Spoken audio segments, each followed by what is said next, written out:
ব্যয় বাড়লেও বাংলাদেশের তৈরি পোশাকের দাম বাড়েনি। বিদেশি প্রতিষ্ঠানগুলোর কাছে মূল্যবৃদ্ধির আহ্বান বিজিএমইএর।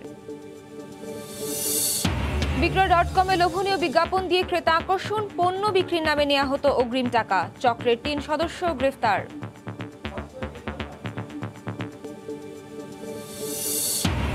নাটোরের সিংড়ায় বসে বিশ্ব জয়ের স্বপ্ন দেখছেন তরুণ তরুণীরা। শেখ কামাল আইটি ট্রেনিং সেন্টারে তৈরি হচ্ছে আন্তর্জাতিক প্রতিষ্ঠানের পণ্যের 3D লোগো।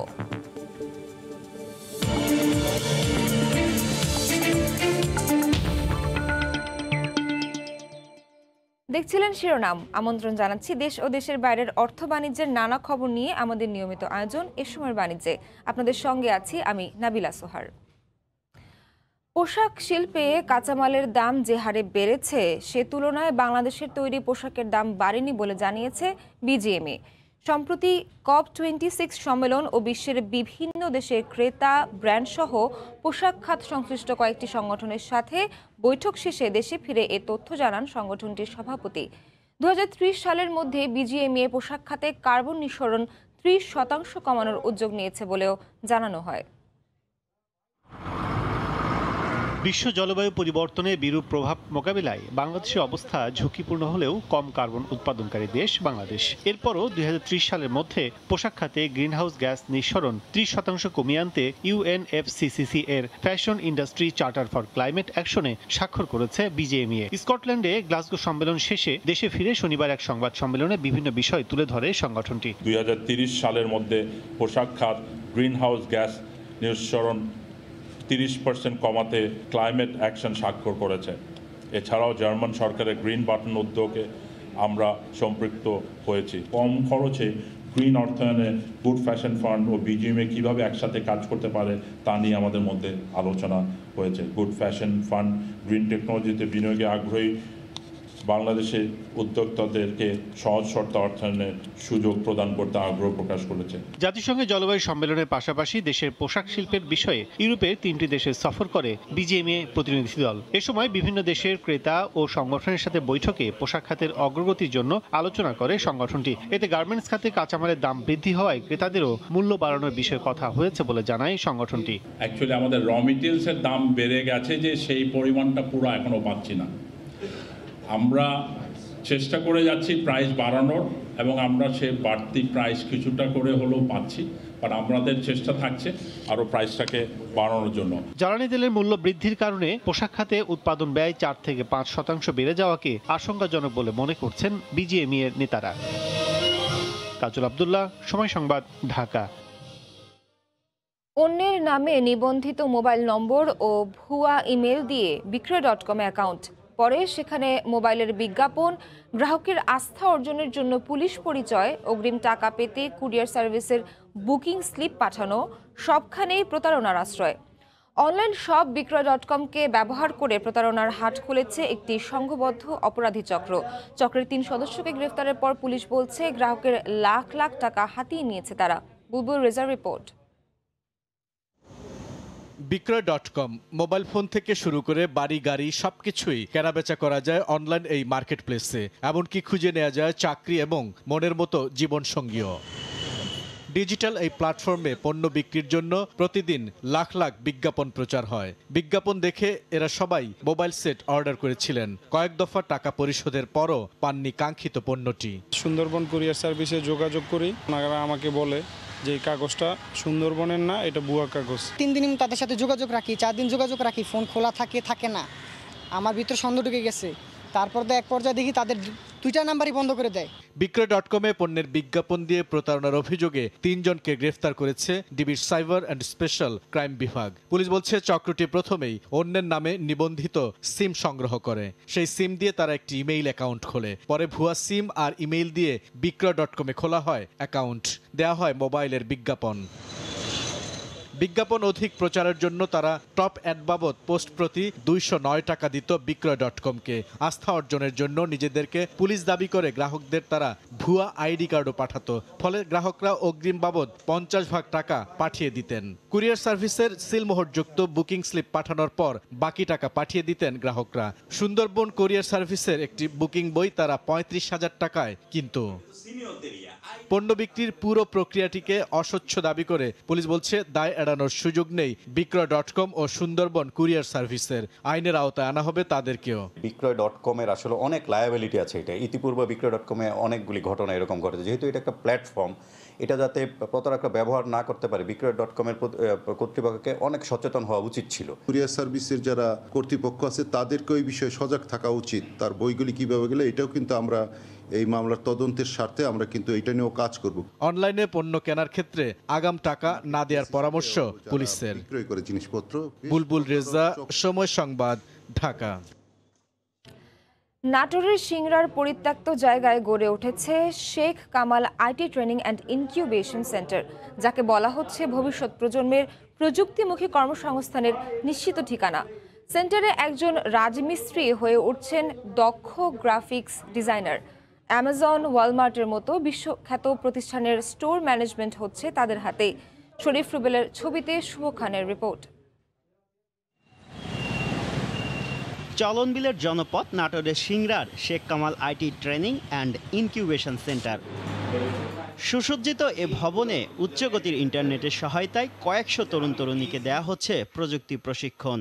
দিন বদলের স্বপ্নে বিভোর এসব তরুণ তরুণীর কেউ শিখছে গ্রাফিক্স ডিজাইন, বিনামূল্যে ভাষাগত দক্ষতা ঝালিয়ে নিচ্ছেন কেউ কেউ। অথচ এক দশক আগেও এই সেন্টার নিয়ে দুঃসহ স্মৃতিচারণ করলেন প্রযুক্তি প্রতিমন্ত্রী। জেলখানার যে কয়েদি এবং হাজুদিদের থাকার জায়গা, ওখানে দুর্ভাগ্যক্রমে আমিও 7 দিন ছিলাম ওই জেলখানায়। তো ওই জেলখানাতে এখন আমরা তরুণ তরুণীদেরকে আইটি প্রশিক্ষণ দেই। মাদকের আখড়ার বদনাম ঘুচিয়ে রাজশাহীর পদ্মাপাড়ের এই ট্রেনিং সেন্টার প্রতিদিনই জন্ম দিচ্ছে ডিজিটাল রূপান্তরের নিত্য নতুন গল্প।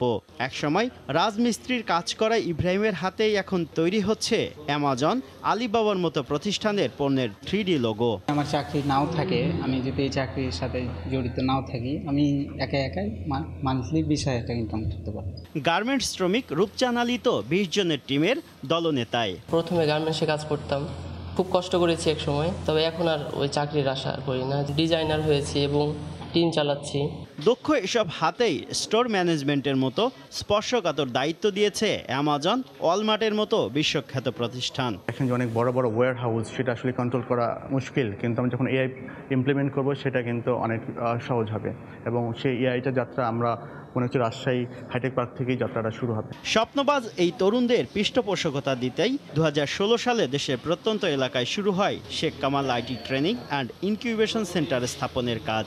বর্তমানে 8টি সেন্টার থেকে প্রশিক্ষণ পেয়েছে প্রায় 5,000 তরুণ তরুণী। কর্মসংস্থান হয়েছে 1,000-এরও বেশি মানুষের। আগামী 25 সালের মধ্যে আমরা বাংলাদেশের 64টা জেলায় আমরা Sheikh Kamal IT training and incubation centre আমরা নির্মাণ কাজ, স্থাপনের কাজ শেষ করব। এসব সেন্টার থেকে 2041 সাল নাগাদ প্রশিক্ষণ পাবেন অন্তত 10 লাখ তরুণ তরুণী। কর্মসংস্থান হবে 5 লাখ। রাজশাহী শেখ কামাল আইটি ট্রেনিং ও ইনকিউবেশন সেন্টার থেকে শুভ খান, সময় সংবাদ। সশস্ত্র বাহিনী দিবস উপলক্ষে মহান স্বাধীনতা যুদ্ধে আত্মোৎসর্গকারী সশস্ত্র বাহিনীর সদস্যদের স্মৃতির প্রতি শ্রদ্ধা জানিয়েছেন রাষ্ট্রপতি ও প্রধানমন্ত্রী। সকালে ঢাকা সেনানিবাসে শিখা অনির্বাণে শ্রদ্ধা নিবেদন করেন রাষ্ট্রপতি ও প্রধানমন্ত্রী। এরপর সেনাবাহিনী প্রধান জেনারেল এস.এম. শফিউদ্দিন আহমেদ, নৌবাহিনী প্রধান অ্যাডমিরাল মোহাম্মদ শাহীন ইকবাল এবং বিমান বাহিনী প্রধান air chief marshal Sheikh Abdul Hannan নিজ নিজ বাহিনীর পক্ষ থেকে শিখা অনির্বাণে পুষ্পস্তবক অর্পণ করেন। যথাযোগ্য মর্যাদায় দিবসটি পালনে সেনা, নৌ ও বিমান বাহিনীর পক্ষ থেকে দিনব্যাপী নানা অনুষ্ঠানের আয়োজন করা হয়েছে। দিবসটি উপলক্ষে প্রধানমন্ত্রীর পক্ষ থেকে বিকেলে ঢাকা সেনানিবাসের সেনাকুঞ্জে এক সংবর্ধনা অনুষ্ঠানের আয়োজন করা হয়েছে। এতে প্রধানমন্ত্রীর ভিডিও কনফারেন্সের মাধ্যমে যোগ দেওয়ার কথা রয়েছে। অনুষ্ঠানে জাতীয় সংসদের স্পিকার, প্রধান বিচারপতি, সাবেক রাষ্ট্রপতি, সংসদের বিরোধী দলীয় নেতা, সাবেক প্রধান উপদেষ্টা, মন্ত্রী ও মন্ত্রী পদমর্যাদা সম্পন্ন ব্যক্তি, প্রতিমন্ত্রী, ডেপুটি স্পিকার, বিদেশি রাষ্ট্রদূত, মন্ত্রিপরিষদ সচিব, মুখ্য সচিব সহ বিশিষ্টজনরা উপস্থিত থাকবেন। 1971-এর মহান মুক্তিযুদ্ধ চলাকালে এই দিনে সেনা, নৌ ও বিমান বাহিনী সম্মিলিতভাবে পাকিস্তানি বাহিনীর বিরুদ্ধে আক্রমণের সূচনা করেন। সেই থেকে দিবসটি সশস্ত্র বাহিনী দিবস হিসেবে পালন করে বাংলাদেশ।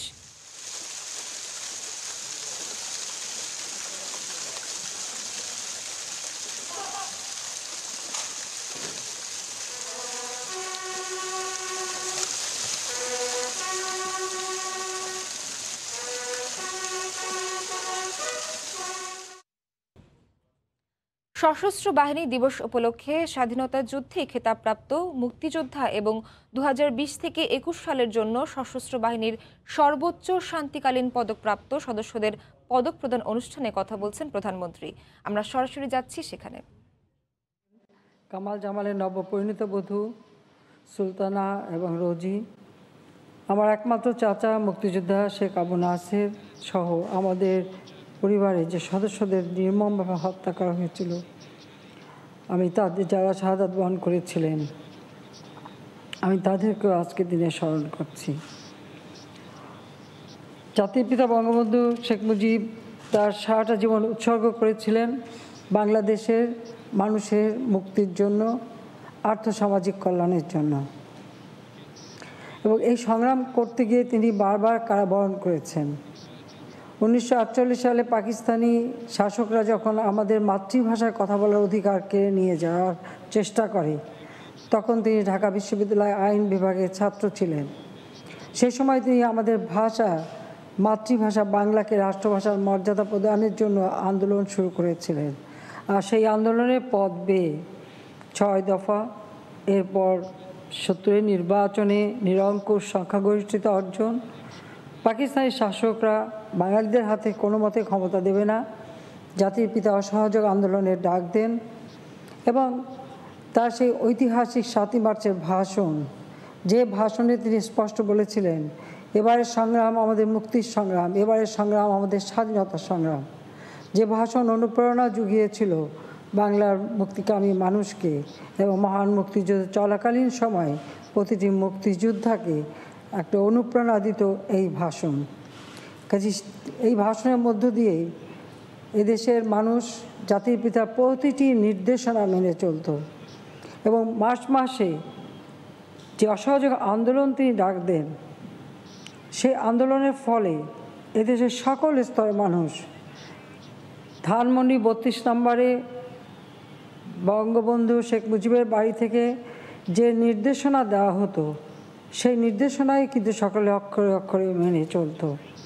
25শে মার্চ 71 পাকিস্তানি হানাদার বাহিনী নিরস্ত্র বাঙালির উপর যেভাবে গণহত্যা শুরু করে, এবং সেই সঙ্গে সঙ্গে জাতির পিতা স্বাধীনতার ঘোষণা দিয়ে বাংলার মাটি থেকে শেষ শত্রুকে বিতাড়িত করবার আহ্বান জানিয়েছিলেন। এবং তখনকার, এখন যে বিজিবি, তখনকার ইপিআর পিলখানা, সেখান থেকেই পূর্ব পরিকল্পিতভাবে এই ভাষণ অথবা স্বাধীনতার ঘোষণাটা তারা প্রচার করে। এবং এই প্রচার করতে গিয়ে সেখানকার 4 জন বিজিবির কর্মকর্তা, অর্থাৎ তখনকার ইপিআরের কর্মকর্তা, তারাও পাকিস্তানিদের হাতে ধরা পড়ে মৃত্যুবরণ করেছিল।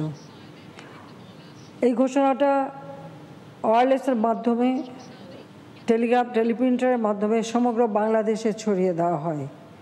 7ই মার্চের ভাষণে জাতির পিতা বঙ্গবন্ধু শেখ মুজিব বাংলাদেশের প্রতিটি অঞ্চলে যে সংগ্রাম পরিষদ গড়ে তোলার নির্দেশ দিয়েছিলেন, সেই সংগ্রাম পরিষদের নেতৃবৃন্দের কাছে প্রতিটি পুলিশের ফাঁড়ি থেকে এবং পুলিশের স্টেশন থেকে সেই তথ্যটা পৌঁছে দেওয়া হয় সংগ্রাম পরিষদের হাতে।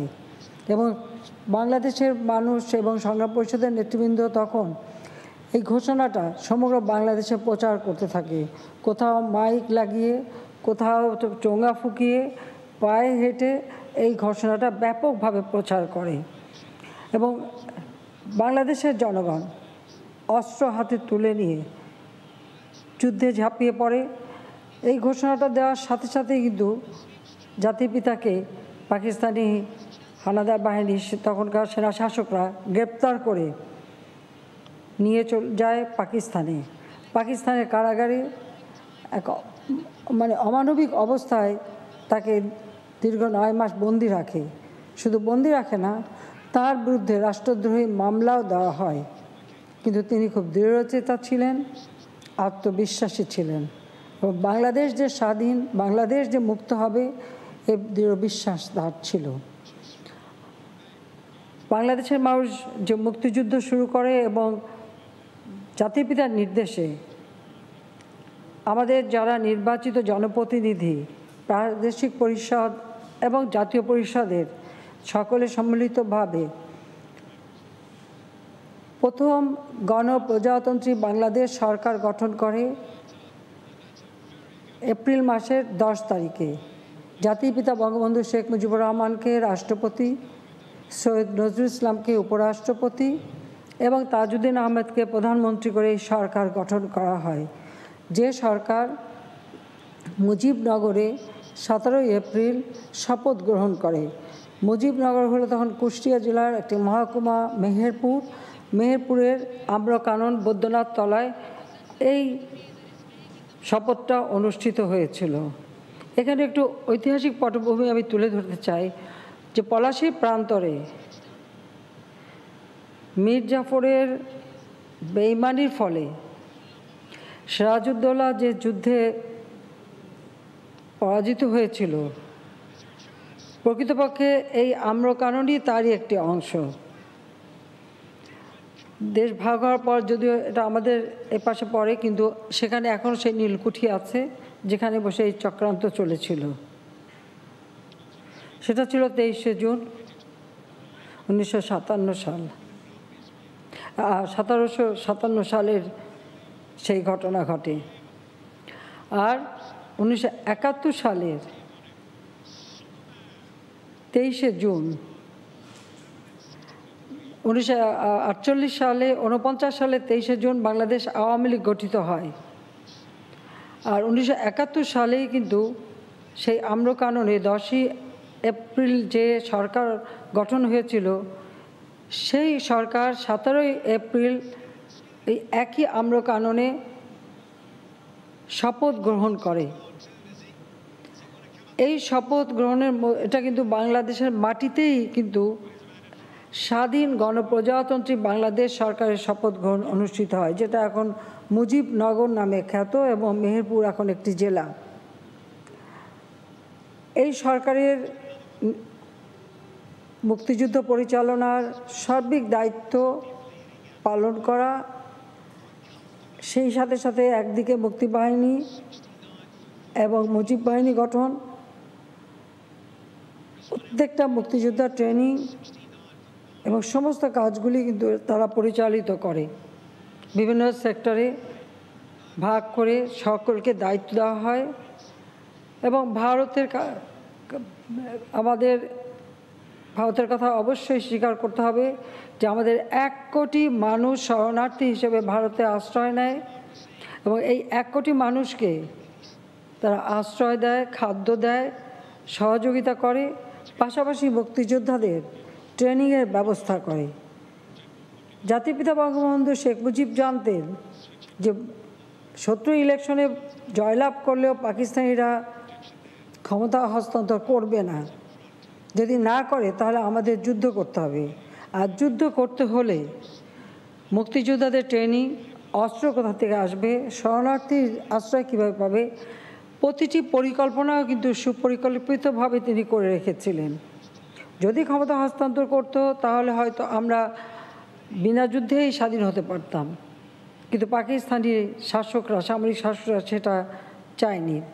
কাজেই তারা যে যুদ্ধটা চাপিয়ে দিয়েছিল, গণহত্যা শুরু করেছিল, গ্রামের পর গ্রাম জ্বালিয়ে দিয়েছে, মা বোনের উপর অকথ্য অত্যাচার করেছে, গণহত্যা চালিয়েছে এবং যেভাবে ধ্বংসস্তূপে পরিণত করতে চেয়েছিল, তাদের কথাই ছিল আমরা মাটি চাই, মানুষ চাই না। এই নীতি নিয়েই কিন্তু তারা আমাদের উপর গণহত্যা চালায়। আমাদের মহান মুক্তিযুদ্ধ চলাকালীন সময় আমাদের সশস্ত্র বাহিনীর বিভিন্ন বাঙালি সদস্যরা তারা কিন্তু বেরিয়ে আসে, যুদ্ধে সামিল হয়। সেই সাথে এদেশের কৃষক, শ্রমিক, ছাত্র, জনতা, সাধারণ মানুষ সকলেই যার যা কিছু আছে তাই নিয়েই যুদ্ধে ঝাঁপিয়ে পড়ে। এবং সেই যুদ্ধটা একটা জনযুদ্ধ এবং যে যুদ্ধে প্রত্যেকটা মানুষের অবদান রয়েছে। আমাদের মা বোনেরা মুক্তিযুদ্ধের পাশে থাকে, তারাও ট্রেনিং নেয়, তারাও কাজ করে। পাশাপাশি দেশের অভ্যন্তরে অনেকেই যারা ছিলেন, যেহেতু গেরিলা যুদ্ধ হয়েছে, এই মুক্তিযোদ্ধাদের বা গেরিলা যোদ্ধারা যখন তারা বিভিন্ন অপারেশনে আসে, তাদের আশ্রয় দেওয়া, তাদের অস্ত্র রাখা, তাদেরকে সব রকম সহযোগিতাও করেছে। এভাবেই কিন্তু যখন মুক্তিযুদ্ধ চলাকালীন সময় 21শে নভেম্বর আমাদের সশস্ত্র বাহিনী সম্মিলিতভাবে এবং মুক্তিযোদ্ধারা সম্মিলিতভাবে আক্রমণের পরিকল্পনা নেয়। তারই সাথে যুক্ত হয় ভারতীয় মিত্র বাহিনী এবং ৩রা ডিসেম্বর সেই পাকিস্তান ভারত যুদ্ধ শুরু হয় এবং সেই সাথে আমাদের মুক্তি বাহিনীর যুদ্ধ। এই যুদ্ধে পাকিস্তানি হানাদার বাহিনী পরাজিত হয় এবং তারা আত্মসমর্পণ করে ১৬ই ডিসেম্বর। কাজে আমাদের মহান মুক্তিযুদ্ধের যে ইতিহাস, আমাদের দুর্ভাগ্য ৭৫-১৫ই আগস্ট জাতির পিতাকে নির্মমভাবে হত্যা করার পর সেই ইতিহাসকে বিকৃত করা হয়েছিল। শুধু তাই না, সবথেকে দুঃখের বিষয়টা হলো এই যে মহান মুক্তিযুদ্ধে আমাদের দেশের মানুষ যে সব কিছু ছেড়ে দিয়ে তারা মুক্তিযুদ্ধে ঝাঁপিয়ে পড়েছিল, তাদের যে অবদান রেখেছিল, ৭৫-১৫ই আগস্টের পর বাংলাদেশে এমন একটা সময় এসেছিল যখন যারা মুক্তিযোদ্ধা তারা নিজেদেরকে মুক্তিযোদ্ধা হিসেবে পরিচয় দিতেই ভয় পেত, তারা পরিচয় দিতে পারতো না। মুক্তিযুদ্ধের ইতিহাসকে বিকৃত করা হয়েছিল, একটা মন গড়া ইতিহাস চাপিয়ে দেওয়ার চেষ্টা করা হয়েছিল। আমি জানি না ঠিক পৃথিবীর কোনো দেশে কখনো এ ধরনের নিজেদের এই বিজয়ের গাথা কখনো বিকৃত করা হয়, এটা পৃথিবীর কোনো দেশে করা হয় না, কিন্তু সেই ধরনের একটা জঘন্য কাজ আমাদের দেশে করা হয়েছিল। ১৯৯৬ সালে ২১ বছর পর আওয়ামী লীগ সরকার গঠন করে, কারণ ৭৫-এ জাতির পিতাকে যখন হত্যা করা হয় আমি আমার ছোটো বোন রেহানা আমরা বিদেশে ছিলাম, সেই জন্য আমরা বেঁচে গিয়েছিলাম, কিন্তু আমার পরিবারে কেউ বেঁচে থাকেনি। এমনকি আমাদের যারা মুক্তিযুদ্ধে অংশগ্রহণ করেছিল, শেখ ফজলুল হক মনি যুবনেতা, তিনি মুক্তিযোদ্ধা, তাকে হত্যা করে। আব্দুর রাব সানিয়াবাদ সাহেব, যিনি কৃষিমন্ত্রী ছিলেন, আমার ফুফা, তিনি একজন মুক্তিযোদ্ধা, তাকে হত্যা করে। শহীদ সানিয়াবাদ, সে আমার যে আব্দুর রাব সানিয়াবাদের ভ্রাতুষ পুত্র, তাকে হত্যা করে।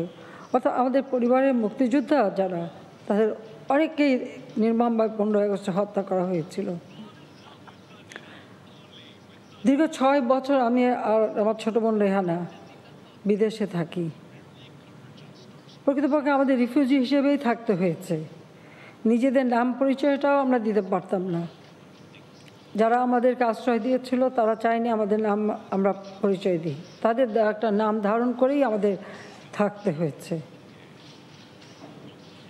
সেই শোক, ব্যথা, কষ্ট বুকে নিয়েও সবসময় একটা দৃঢ় প্রতিজ্ঞা নিয়েছিলাম যে একদিন বাংলা মাটিতে ফিরে যাব, জাতির পিতার স্বপ্নের বাংলাদেশ গড়ে তুলব, বাংলাদেশের মানুষকে দুঃখ যাতনা থেকে মুক্তি দেব।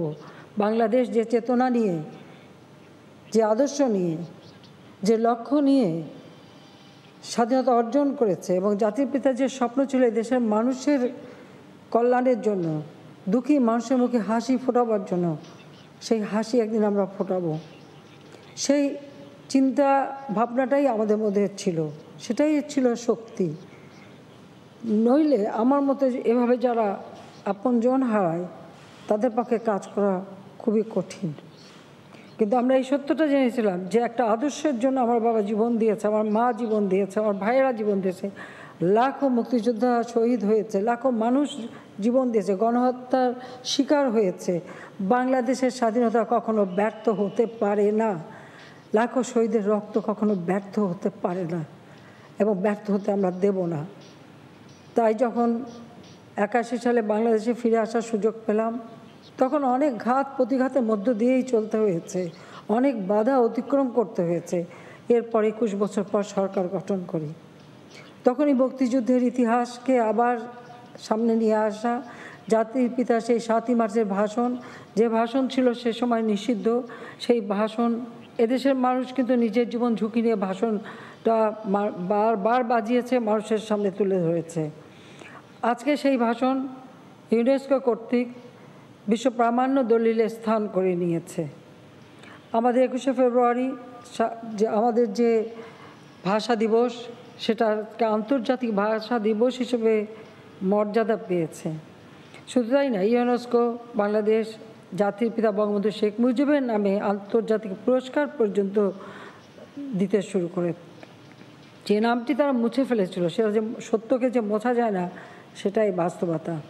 মুক্তিযোদ্ধারা এবং প্রত্যেকটা পরিবার যারা মানবেত কষ্ট করেছে, যারা একসময় নিজেদের পরিচয় দিতে লজ্জা পেত, আমি সরকার আসার পর থেকে মুক্তিযোদ্ধাদের জন্য বিভিন্ন সুযোগ সুবিধার সৃষ্টি করি, কারণ তারা সম্মানিত। তারা নিজের জীবনকে বাজি রেখে যুদ্ধে ঝাঁপিয়ে পড়েছে, পরিবার পরিজন সব কিছু ছেড়ে দিয়ে তারা বাংলার মানুষকে মুক্তি করবার জন্য জীবনকে উৎসর্গ করেছে। কাজে তাদের সম্মান দেওয়া এটাই আমাদের কর্তব্য বলে আমি মনে করি, এবং সেদিকে লক্ষ্য রেখেই আমরা বিভিন্ন পদক্ষেপ নিই। মুক্তিযোদ্ধা সশস্ত্র বাহিনী দিবস উপলক্ষে বক্তব্য রাখছেন প্রধানমন্ত্রী শেখ হাসিনা। আমরা সরাসরি যুক্ত ছিলাম সেখান থেকে। দেখছেন এ সময়ের বাণিজ্য, সঙ্গেই থাকুন। দেখছেন এ সময়ের বাণিজ্য। বেগম খালেদা জিয়ার মুক্তি ও বিদেশে সুচিকিৎসার দাবিতে জাতীয় সংসদের দক্ষিণ প্লাজার সামনে মানববন্ধন করছেন বিএনপির সংসদ সদস্যরা। এই মুহূর্তে সেখানে আছেন রিপোর্টার মার্জিয়া মুমু। সরাসরি যাচ্ছে তার কাছে। মুমু, শর্তহীনভাবে দণ্ড মওকুফ করতে পারে কিংবা দণ্ড স্থগিত করতে পারে। বেগম খালেদা জিয়ার মামলায় ওনাকে দণ্ড স্থগিত করা হয়েছে। সরকার দফায় দফায় শর্ত পরিবর্তন করেছে। সুতরাং এখন যে আইনমন্ত্রী বলছেন যে কোনোভাবেই ওনাকে বিদেশে যেতে দেওয়ার কোনো সুযোগ নাই, এটা একেবারে সর্বৈব মিথ্যা কথা, আইনের অপব্যাখ্যা, আইনের ভুল ব্যাখ্যা। আমি একজন আইনজীবী, একজন ব্যারিস্টার হিসেবে পরিষ্কারভাবে বলতে চাই, 401-এর ক্ষমতা অপরিসীম। সরকার যে কোনো সিদ্ধান্ত 401-এ নিতে পারে। আরেকটা কথা খুব পরিষ্কারভাবে আমি বলতে চাই যে আজকে যদি দেশে আইনের শাসন থাকতো, আজকে যদি বিচার বিভাগের স্বাধীনতা থাকতো, আজকে যদি দেশে সুশাসন থাকতো, তাহলে কিন্তু নির্বাহী আদেশের কোনো প্রয়োজন হতো না। বহু আগেই দেশনেত্রী, 3 বারের সাবেক প্রধানমন্ত্রী, বিএনপি চেয়ারপারসন বেগম খালেদা জিয়া জামিনে মুক্ত হতেন। জামিনে মুক্ত হবার যে শর্তগুলো, তার বয়স, তার সামাজিক অবস্থান, তার শারীরিক অবস্থা, যে কোনো কিছুর একটির বিবেচনায় কিন্তু তিনি জামিন লাভের যোগ্য। কিন্তু আমরা দেখলাম এই প্রতিহিংসা পরায়ণ সরকার, এই কর্তৃত্ববাদী ফ্যাসিস্ট সরকার, তাকে জামিন দেওয়া তো দূরেই থাক, তার একটার পর একটা মামলার সংখ্যা তারা বাড়িয়ে চলেছে। 111-এর সময় দেশনেত্রী বেগম খালেদা জিয়ার বিরুদ্ধে ছিল 4টি মামলা, আর বর্তমান প্রধানমন্ত্রীর বিরুদ্ধে ছিল 15টি মামলা। সেই 15টি মামলা তারা ক্ষমতায় আসার পরে গায়েব হয়ে গেল, আর দেশনেত্রী বেগম খালেদা জিয়ার 4টি মামলা বাড়তে এখন 38টা মামলায় গিয়ে ঠেকেছে। সাফির, বিএনপি চেয়ারপারসন বেগম খালেদা জিয়া বিদেশে গিয়ে চিকিৎসার দাবিতে কিন্তু আজকে সকাল থেকেই জাতীয় সংসদ ভবন এলাকায় মানববন্ধন করছেন বিএনপির 6 জন সংসদ সদস্য এবং সংরক্ষিত আসনের নারী সংসদ সদস্য। তারা বলছেন যে বেগম খালেদা জিয়ার দেশে বেশ কয়েক মাস ধরে তার চিকিৎসা হলেও কিন্তু তার কোনো সুফল মেলছে না, এবং তার মেডিকেল বোর্ডের ডাক্তারদের পরামর্শ অনুযায়ী তাকে এখন বিদেশের উন্নত চিকিৎসা প্রয়োজন। এবং গত কয়েকদিন ধরে বিএনপি টানা কয়েকদিনের কর্মসূচির পরিপ্রেক্ষিতে কিন্তু আজকে পূর্ব ঘোষণা অনুযায়ী জাতীয় সংসদ ভবন এলাকায় তার 6 জন সংসদ সদস্য তারা মানববন্ধন করছেন, এবং এখান থেকে তারা একটাই দাবি জানিয়েছেন যে সরকার যেন নির্বাহী আদেশে বেগম জিয়াকে বিদেশে গিয়ে উন্নত চিকিৎসার সুযোগ দেওয়া হয়। আর তো আসলে এই ছিল বিএনপি চেয়ারপারসন বেগম খালেদা জিয়ার উন্নত চিকিৎসার বিষয়ে 6 জন সংসদ সদস্যের মানববন্ধনের বিষয়ে আমার কাছে থাকা সবশেষ তথ্য। জাতীয় সংসদের দক্ষিণ প্লাজার সামনে থেকে এতক্ষণ আমাদের সঙ্গে সরাসরি যুক্ত ছিলেন রিপোর্টার মার্জিয়া মুমু। সাতক্ষীরার ভোমরা স্থল বন্দরের ভারত প্রান্তে পণ্যবাহী ট্রাকের সিরিয়ালের নামে চাঁদাবাজির কারণে আমদানিকারকরা বিপাকে। বন্দর ব্যবহারেও আগ্রহ হারাচ্ছেন ব্যবসায়ীরা। 2 যুগেও চালু হয়নি ওয়্যারহাউস। এই মুহূর্তে সেখানে আছেন রিপোর্টার মমতাজ আহমেদ বাপি। বিস্তারিত জানতে সরাসরি যাচ্ছে তার কাছে। বাপি,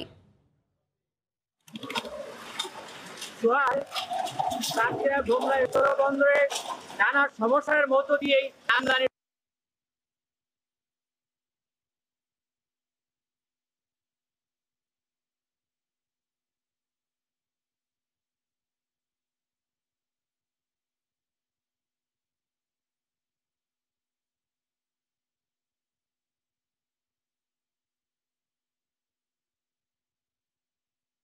ট্রাকের সিরিয়াল নিতে যে কোটি কোটি টাকা চাঁদাবাজি হচ্ছে, তাতে তারা এই বন্দর ব্যবহারে আগ্রহ হারিয়ে ফেলছে। একই সাথে এখানে বন্দর কর্তৃপক্ষ ওয়্যারহাউস করেছে, অথচ সেই ওয়্যারহাউসের অনুমোদন না পাওয়ায় সকল পণ্য আমদানি রপ্তানি হচ্ছে না, যে কারণে তারা এই বন্দর ব্যবহারে আগ্রহ হারাচ্ছে। একই সাথে এই বন্দরের রাস্তাঘাটের অবস্থাও বেহাল দশা। এই বেহাল দশার কারণে তাদের ডেভারেজ গুনতে হয় আমদানিকারকদের, যে কারণে C&F বন্দর ব্যবহারকারী শ্রমিক সবাই একটি উৎকণ্ঠায় উদ্বিগ্নতার মধ্য দিয়ে দিন কাটাচ্ছে। তাদের এই সমস্যার কথা তুলে ধরে বারবার সরকারের কাছে দাবি জানাচ্ছে। ভৌগোলিক অবস্থানের কারণে ভোমরা বন্দরের অবস্থা অনেক উজ্জ্বল। তারপরে পদ্মা সেতু হয়ে যাওয়ার পরে এই বন্দরই হবে একমাত্র আন্তর্জাতিক বাণিজ্য কেন্দ্রের অন্যতম কেন্দ্রবিন্দু। তারপরেও তারা এই বন্দর ব্যবহারকে দাবি জানিয়েছে যে তাদের ট্রাক টার্মিনাল ওয়ারহাউস অনুমোদনের। এই ছিল এই ভোমরা স্থলবন্দরের আমদানি রপ্তানি কার্যক্রমের সর্বশেষ অবস্থা। সাতক্ষীরার ভোমরা স্থল বন্দরের ভারত প্রান্ত থেকে এতক্ষণ আমাদের সঙ্গে সরাসরি যুক্ত ছিলেন রিপোর্টার মোহাম্মদ আহমেদ বাপি। দেখছেন এ সময়ের বাণিজ্য। অটুট এক বন্ধন এই প্রতিপাদ্যে কক্সবাজারে বসুন্ধরা এলপি গ্যাসের পরিবেশক সম্মেলন অনুষ্ঠিত হয়েছে। শনিবার সন্ধ্যায় কক্সবাজারের ইনানীতে হোটেল রয়্যাল টিউলিপে এই পরিবেশক সম্মেলন অনুষ্ঠিত হয়। বসুন্ধরা এলপি গ্যাস লিমিটেডের হেড অফ সেলস প্রকৌশলী জাকারিয়া জালালের সভাপতিত্বে অনুষ্ঠিত সম্মেলনে অতিথি হিসেবে উপস্থিত ছিলেন chief financial officer Mahbub Alam এবং CEO brand and marketing M Jasimuddin. তারা বলেন, দেশের গণ্ডি পেরিয়ে বসুন্ধরা এলপি গ্যাসকে বর্তমানে দেশ সেরা উপাধি দিচ্ছে বিভিন্ন স্বনামধন্য পাবলিকেশন। এই অর্জনের জন্য পরিবেশকদের ধন্যবাদ দেন তারা। সবার ঐকান্তিক চেষ্টায় বসুন্ধরা এলপি গ্যাস ভোক্তাদের দৌড়গড়ায় সঠিক সময়ে পৌঁছাতে পেরেছে বলে জানান।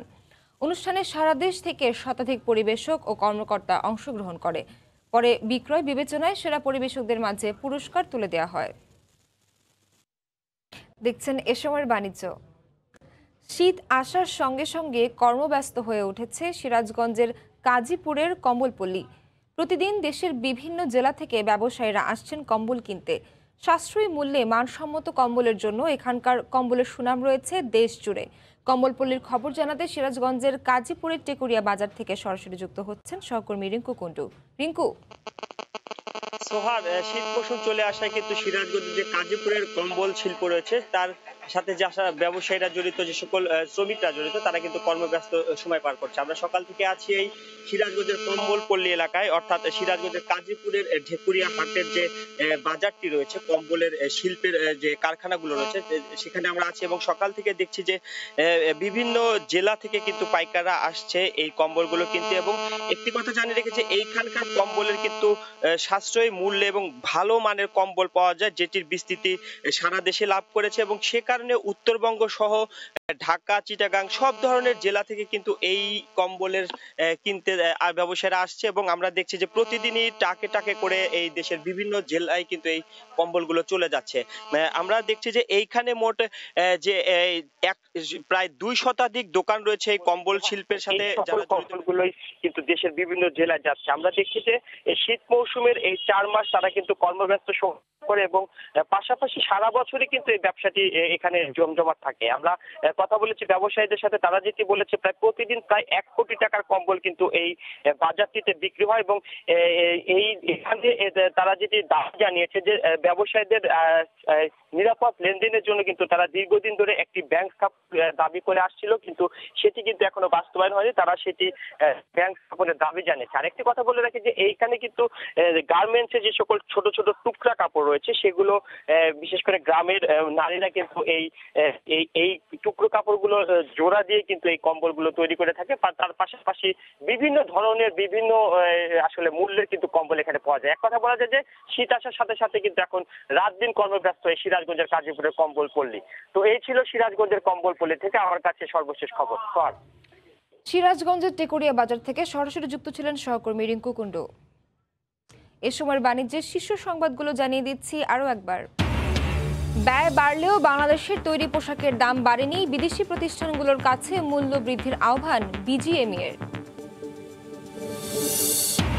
বিক্রয়.কমে লোভনীয় বিজ্ঞাপন দিয়ে ক্রেতা আকর্ষণ, পণ্য বিক্রির নামে নেওয়া হতো অগ্রিম টাকা। চক্রের 3 সদস্য গ্রেফতার।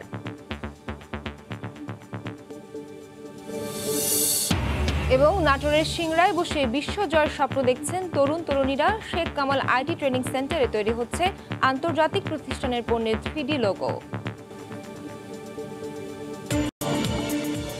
এ ছিল এ সময়ের বাণিজ্যে, সঙ্গে থাকুন সময়।